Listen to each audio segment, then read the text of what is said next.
Vous voulez apprendre à modifier les comportements de quelqu'un? Laissez-moi vous en parler. Alors écoutez-moi bien. Cette vidéo est une des premières que je fais, alors elle sera pas beaucoup regardée. Mais pourtant, elle est très importante pour comprendre ce qu'est le Human Game. Ce que j'appelle le Human Game, c'est la vie en fait. La vie en tant qu'être humain. Bon, pour comprendre ça, je pense qu'expliquer les comportements humains est capital. Et c'est ce qu'on va faire dans cette vidéo.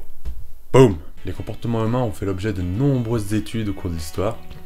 Et les études étaient menées par un petit gang de psychologues. Et tu sais comment ils ont appelé leur gang, les mecs? Je te jure, ils respectent rien. Ils se sont appelés les comportementalistes. Ah ben, fallait pas perdre de temps à trouver un nom, hein. Il y a un de ces bonhommes qui s'est rendu célèbre, peut-être que tu le connais déjà, il s'appelle Pavlov.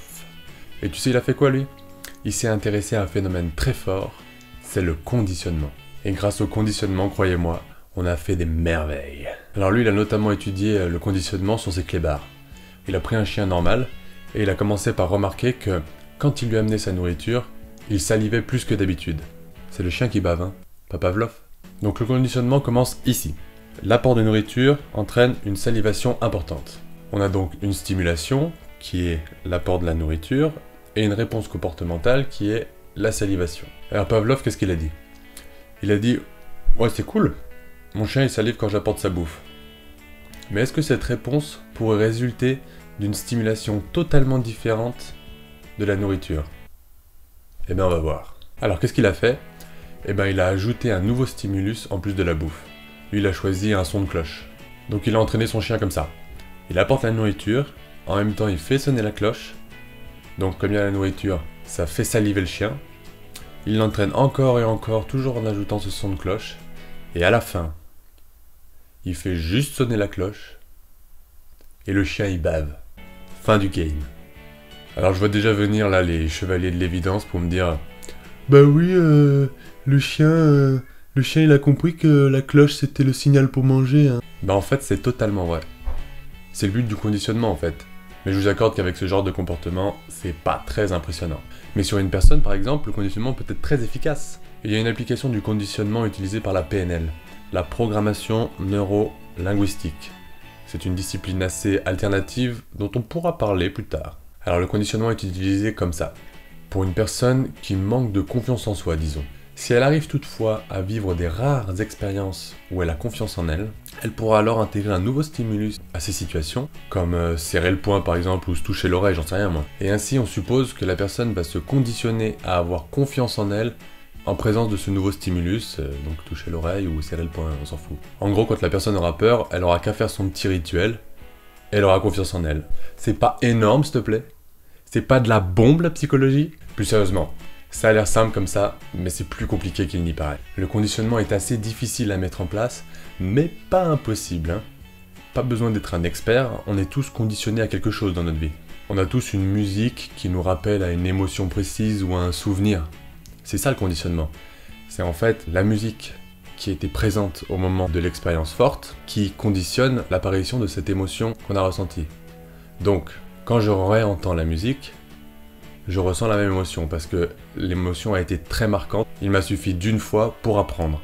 C'est un cas un peu particulier de conditionnement, mais il existe. Et tu sais que ça peut s'appliquer à la séduction, mon pote? Bah oui. Je crois que dans le love game, ça s'appelle un ancrage. En gros, si tu arrives à stimuler la personne que tu kiffes de la même manière à chaque fois qu'elle est heureuse ou à l'aise ou excitée, j'en sais rien, ce que tu veux, eh ben tu peux la conditionner à ressentir ce sentiment en présence de ta stimulation. Ça peut être toucher la personne à un endroit précis, en restant légal bien sûr, lui dire un mot, donc tu te rends bien compte que c'est difficile à mettre en place. Eh oui, imagine que tu choisisses le mot nuit pour la conditionner. Eh ben il y aura plein d'autres situations où elle entendra le mot nuit. Et elle ressentira pas forcément l'émotion parce que ça peut pas la détraquer à ce point. Et ça m'amène à la limite du conditionnement. Et oui, le conditionnement a tendance à s'estomper avec le temps.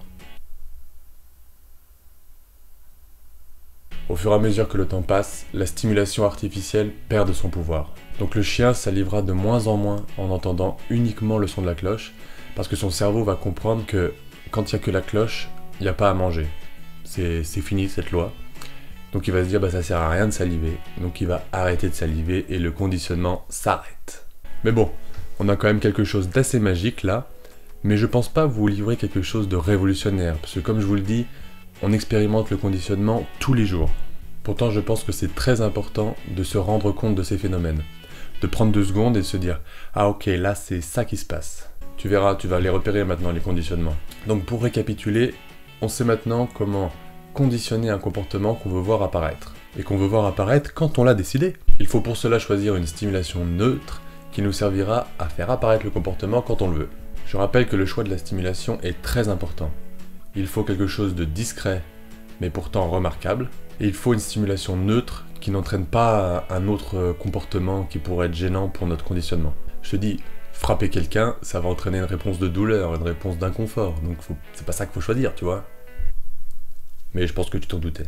Alors voilà, vous savez maintenant beaucoup de choses sur le conditionnement. Vous pouvez vous en servir dans votre vie. Seulement voilà, il ne s'agit là que du conditionnement classique. Il existe une autre facette du conditionnement, mais là la vidéo est assez longue je pense, donc on en reparlera une autre fois. En attendant, abonnez-vous pour ne pas louper la suite des aventures du conditionnement.